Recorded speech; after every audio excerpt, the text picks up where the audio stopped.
Hizo kondo zangu zimekuwa. Nini wewe mzee?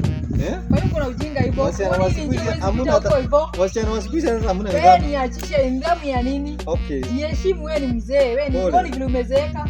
Sasa tubishane na wewe sasa kuhusu nini? Hapa njia nipite. Hapa nipite. Wasichana hamna huruma na wazee. Hapa nipite, wewe niondokee. Muone. Wasichana wa siku hizi. Kwani nje tunasumbuania na wewe? Jiheshimu. Wewe kana diwe. Pena sisi wewe.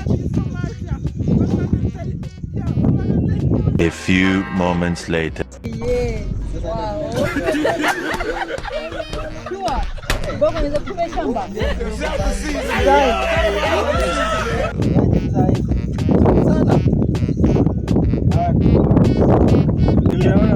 Hiyo ni mzee anajua. Kama hajui wazee wengine anafanyia nini kuja? Anawapea heshima. Si ataua. Unataka kuleta kwa nyumba yangu. Ulifanyia baba yangu. Hiyo kitu unataka kulifanyia baba yangu hivyo. Wewe umeniambia umenipenda, tumeona hiyo miaka yote. Ulifanyia mzee wangu hivyo. Hiyo kitu unataka kuniambia unaleta kwa nyumba. Pole sana.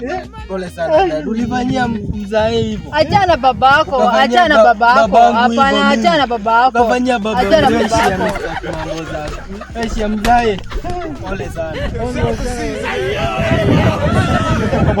Sasa huyu alifanyia hivyo kwa nini? Hata mavurubanya.